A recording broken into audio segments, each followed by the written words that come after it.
Iamutep, Ankouja Seneb. Tua Wencha. Bienvenue à tous ceux qui nous suivent, bienvenue aux élèves de l'Académie de la culture noire kémétique ainsi du Kush Kamit Congo. Aujourd'hui, nous allons parler avec Kanefera Koutinechia qui moi-même ainsi qu'avek Baba Kinkela Omazulu Kufuimotep Atumra Shango. Alors, le sujet d'aujourd'hui, c'est le sujet qui est le rapport entre l'éducation Kush Kamit Congo ainsi que la confiance de soi. Alors, sans pour autant tarder, je vais introduire Baba Kinkela qui va nous lancer dans le sujet. Douanetia. Ankouja Seneb. Il est important, en fait, à réaliser la place de l'éducation. Pourquoi? Parce que l'éducation forme la personnalité en relation avec le caractère. Mais quand nous parlons de l'éducation, on parle de la formation aussi. Quand on parle un des synonymes de l'éducation, c'est la formation. Et donc, on est en train de parler d'une mise en forme. Et nous savons tous l'idée qu'on va le faire quand il est chaud. Mm-hmm. C'est pourquoi la mise en forme est quelque chose qui intervient à un certain âge bien déterminé. Arrivé à un certain âge, certaines aptitudes acquises ne peuvent plus être changées. On ne change pas facilement l'éducation à un adulte, dit-on. Reste encore à savoir. Aujourd'hui, nous allons vous présenter en fait les modèles de l'éducation Kush Kamit Congo en rapport avec la confiance en soi. Une question qui pourrait naître aussitôt de savoir, quel a les rôles, quelle place ou disons, qu'est-ce qu'il y a à voir entre l'éducation et la confiance en soi? Pour comprendre cela, il faut prendre en considération la mise en forme coloniale. La colonisation est une éducation. Mais comme toute mise en forme, elle est orientée vers une destination. Alors, l'éducation coloniale a pour destination l'exploitation de l'homme par l'homme. Et dans l'exploitation par l'homme, ou je dirais mieux, l'exploitation de l'homme par l'homme n'est possible que dans la mesure où la personne exploitée n'a pas de confiance en soi. Mm-hmm. C'est quoi la confiance en soi? C'est la nature du caractère. Et le caractère, il est divin. Alors, c'est pourquoi il est très important de faire un rapport entre l'éducation et la confiance en soi. La confiance en soi, je disais, est en rapport avec le caractère. Pendant qu'une éducation de nature coloniale crée une personnalité et non le caractère. Et donc, une personne qui a subi une éducation coloniale développe ce qu'on appelle une personnalité faible. Une personnalité faible, c'est une personnalité passive qui attend les ordres de l'autre. Cette forme de passivité, nous la trouvons aussi par exemple dans certaines organisations comme l'armée ou les militaires et typiquement et traditionnellement dans le modèle occidental formées pour être passives, c'est-à-dire recevoir des ordres. Qu'est-ce que cela a comme contre-indication? Les militaires développent de l'agressivité. Alors chaque fois qu'un individu est soumis à un régime de passivité non naturelle, et là cela provoque de l'agressivité. L'agressivité, ici, c'est définissant ou c'est présentant comme une forme de folie qu'on peut distinguer du point de vue de la sociologie. Cependant, une éducation naturelle, c'est-à-dire une éducation fonctionnelle, une éducation qui vise vers,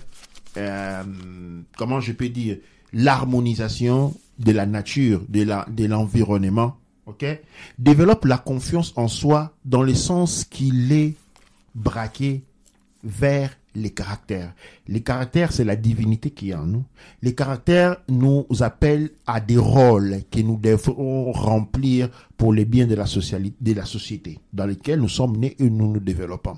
Pendant que la personnalité est une forme brisée de l'expression de l'être qui porte à une passivité s'exprimant en agressivité. Mais ici, nous sommes devant un phénomène qui est circonscrit dans le cadre de la colonisation. Alors, je suis en train de prendre note, donc je vais essayer de revoir encore. Donc, si je comprends bien, ça veut dire que Une éducation coloniale, c'est une éducation qui va créer un caractère ou une personnalité. Une personnalité. Ok, donc l'éducation coloniale, ça crée plus une personnalité. Oui, une personnalité généralement passive avec une comme contre-indication l'agressivité. Ok, alors si je vois très bien, je peux donner un exemple, c'est qu'on va dire que en grandissant, par exemple, on me disait que non, tel papa, il est colérique. Ou bien telle personne est méchant. Telle personne, elle est gentille. Donc, c'est une personne qui a une personnalité. Sa personnalité, c'est être colérique. Donc, peu importe la situation, on sait comment la personne va réagir. Peu importe la situation, la personne qui est gentille va réagir avec beaucoup d'amour ou beaucoup de gentillesse, en général. Par rapport, la différence maintenant avec le caractère vient, si j'ai bien compris, c'est que c'est comprendre ce qu'on appelle les caractères, donc comprendre les personnalités divines. Parce que là, maintenant, c'est un peu comme si on encadre avec le caractère, on est en mesure de prendre certains éléments par rapport à ce qu'on veut faire et passer avec. Donc, je peux donner un exemple. C'est un peu comme si on avait les Necheru ou les Loa qui deviennent des personnalités ou des caractères qu'on va commencer à développer. Oui, par exemple, quand on parle de caractère dans la tradition yoruba, on dit Ori. Ori, ok. C'est la divinité qui naît avec toi qui définit ton caractère. Le caractère n'est pas bon ou mauvais comme usuellement utilisé dans la langue française, mais quand nous parlons des caractères, nous les différencions de la personnalité, dans le sens que le caractère exprime la divinité, elle est le lien à travers lesquels nous nous unissons aux autres. Pendant que la personnalité exprime l'ego et une forme de dépression spirituelle qui se manifeste à travers de la violence. La violence se manifestant en termes de désordre, jalousie, colère, et toutes ces différentes manifestations que nous pouvons définir comme des états émotionnels de basse intensité, s'expriment dans une personne qui a connu justement une éducation coloniale, une mise en forme d'utilité. Douanetia. Et donc, si on veut maintenant parler on veut faire un parallélisme entre la personnalité et le caractère. Alors, si je vois bien, il y a les émotions qui viennent en jeu. Et donc, on a les émotions. Mais est-ce que, par exemple, si on est axé sur la personnalité, il n'y a pas d'émotion qui vient en jeu? Parce que ça veut dire, est-ce que cette personne qui travaille avec les caractères ou les oris, et cette personne ne va pas, par exemple, éprouver les émotions ou se comporter de manière, je peux dire, avec de la gentillesse ou exprimer tous ces éléments-là. Comment est-ce qu'on voit la différence et pourquoi c'est même important? C'est très important. Je vais donner un exemple. Les émotions, quand vous examinez, les émotions, vous l'exprimez toujours par rapport au passé. OK? Quelqu'un a dit quelque chose. La personne a dit la chose. C'est après que vous vous irritez. OK? Une personne avait fait quelque chose. La chose est d'abord faite. Après, il y a l'irritation. OK? Ça, c'est le caractère des émotions. Pourquoi? Parce que la personnalité vit dans le passé.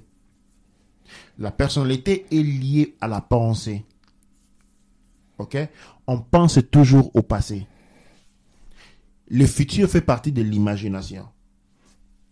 Et là, c'est un élément très, très, très important quand on vient ici sur le point, quand on fait allusion à la psychologie pédagogique. C'est-à-dire, qu'est-ce qui se passe à ces points-là?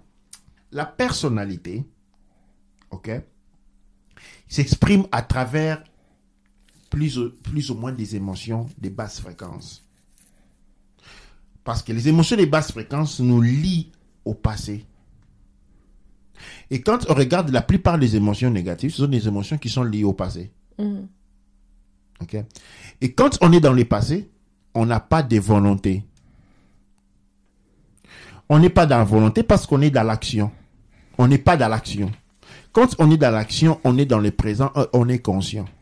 Et quand on est conscient, il faut savoir qu'il y a une forme du point de vue psychologique, une antichambre aux émotions, c'est la conscience. Quand on est dans les émotions, on n'est pas conscient.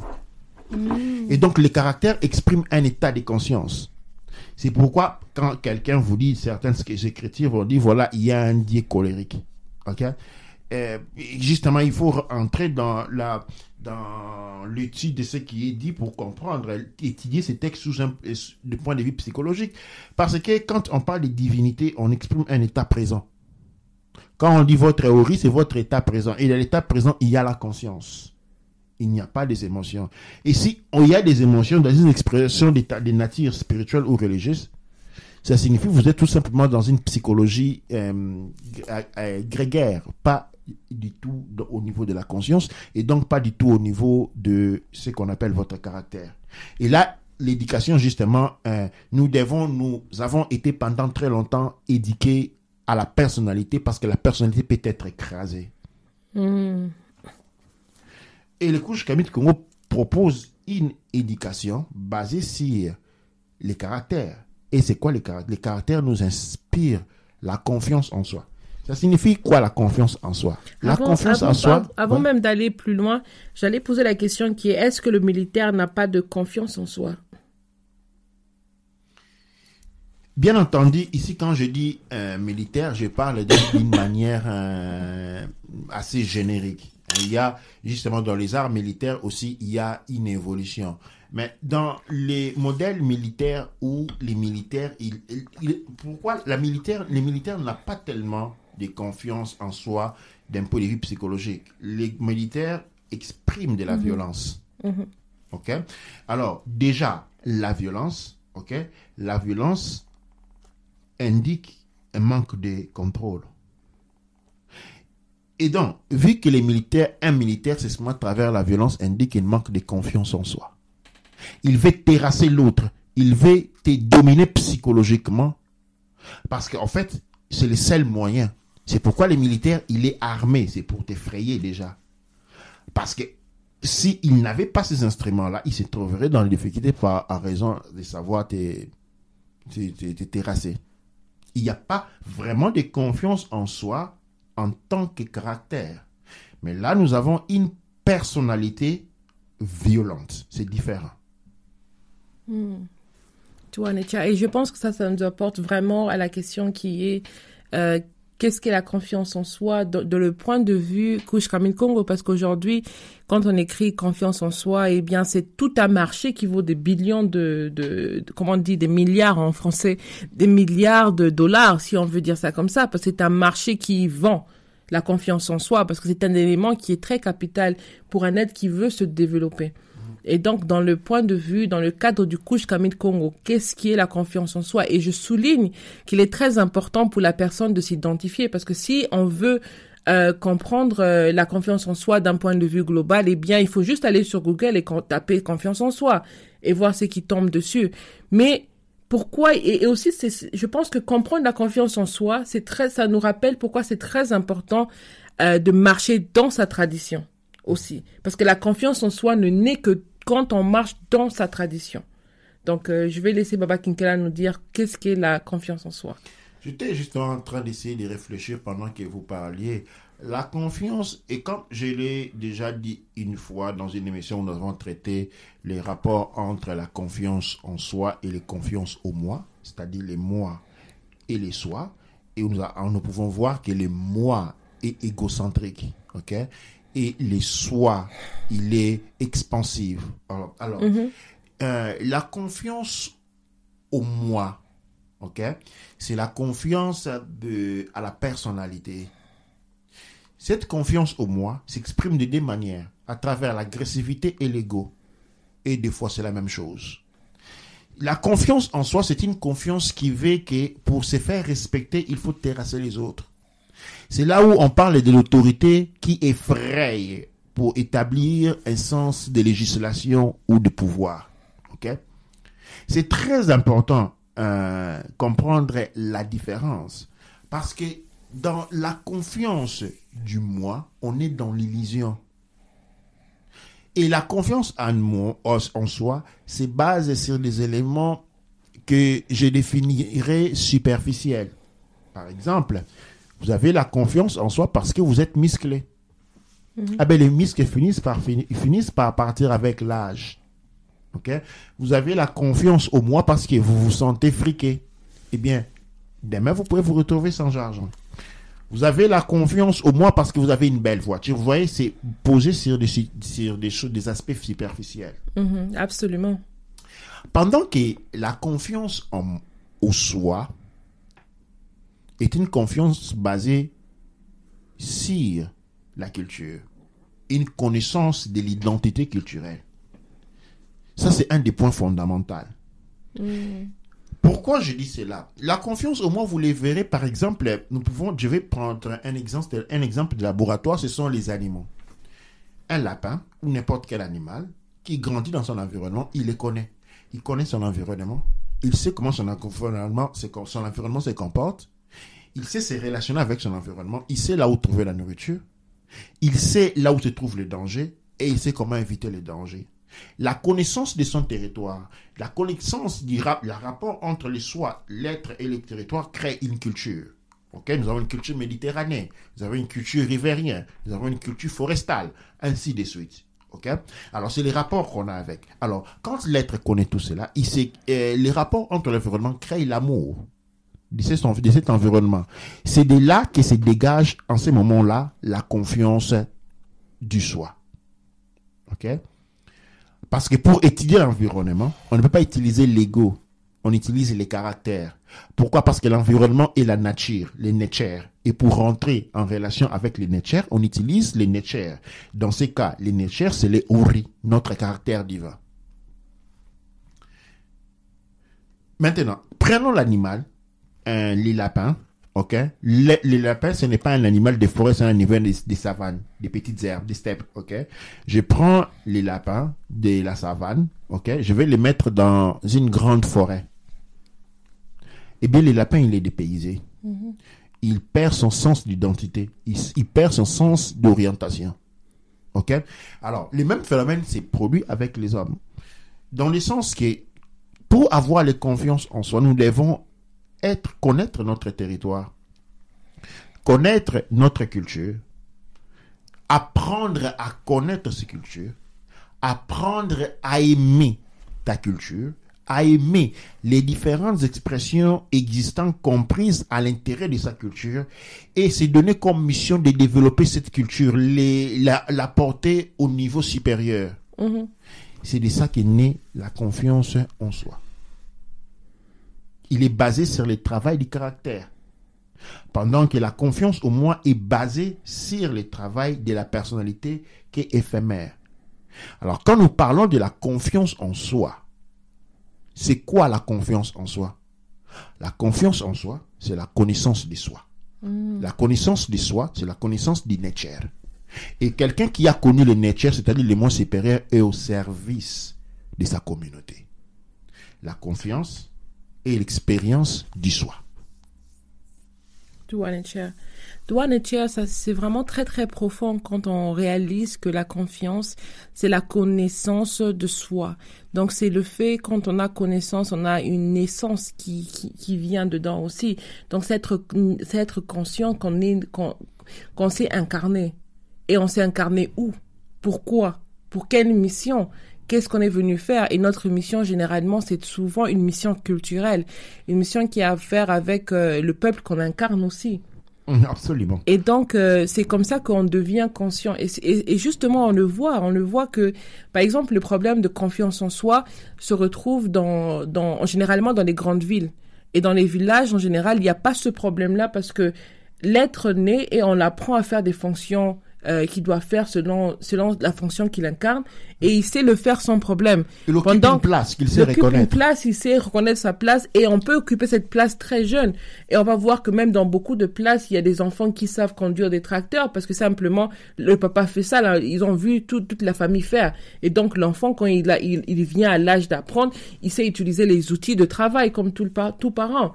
Et on voyait ça, jadis, quand on avait un médecin, les enfants étaient pratiquement des médecins. Quand on avait l'enfant d'un vétérinaire, c'était aussi un vétérinaire, un petit vétérinaire. Simplement, c'est une personne qui apprenait à utiliser les outils. Et c'est une personne qui devait faire une intervention, n'aurait pas le problème de confiance en soi. Aujourd'hui, les docteurs, les médecins, les avocats doivent apprendre la confiance en soi pour pratiquer le métier, parce que le métier devient hors nature. Pendant que la personne qui naît dans son environnement ou qui naît dans un espace qui est propre pour lui, c'est pas une personne qui a un problème de confiance, parce que justement, c'est une tâche qui est basilique. C'est un peu comme on marche. C'est être. Ça devient être conscient. On est conscient de ce qu'on est aujourd'hui et on a cette confiance. Et donc, c'est comme ça que la confiance en soi, ça part d'abord de l'intérieur, et c'est quelque chose qui est très relié aussi avec la confiance qu'on peut avoir sur notre communauté. Beaucoup de fois, quand on parle avec le peuple mélanoderne, on entend qu'une personne dirait que non, j'ai pas confiance au mien. Un Congolais dira, j'ai pas confiance aux Congolais. Ou les Congolais il faut pas avoir confiance avec eux. Un Camerounais aussi dirait que, les Camerounais, faut pas essayer pour ça. Et ça veut dire qu'on n'a pas, au fait, le manque de confiance pour ses semblables, au fait, c'est un manque de confiance pour soi. Ouais, et pourquoi les Congolais disent qu'ils n'ont pas confiance aux Congolais? Et vous allez voir que les Congolais qui disent ça ont confiance aux Camerounais, qu'ils ne connaissent pas. Le Camerounais, par contre, lui n'a pas confiance aux Camerounais, il a confiance aux Congolais, les Nigériens, les Togolais, ainsi de suite. Pourquoi? Parce que vous allez vous rendre compte que nous rentrons sur les thèmes de l'éducation. C'est quelles éducations qu'ils ont suivies? Ils ont subi une éducation coloniale. C'est-à-dire, aujourd'hui encore en Afrique, du point de vue officiel, l'éducation est décidée par l'UNESCO. Alors, l'UNESCO, c'est un organisme occidental, international, à caractère occidental parce qu'elle est financée par l'Occident. OK? Et c'est eux qui décident votre programme d'éducation. Alors, qu'est-ce qui signifie? Nous avons une mise en forme qui n'est pas reliée avec la nature de l'environnement. Elle ne prend pas compte des différentes variations de l'évolution.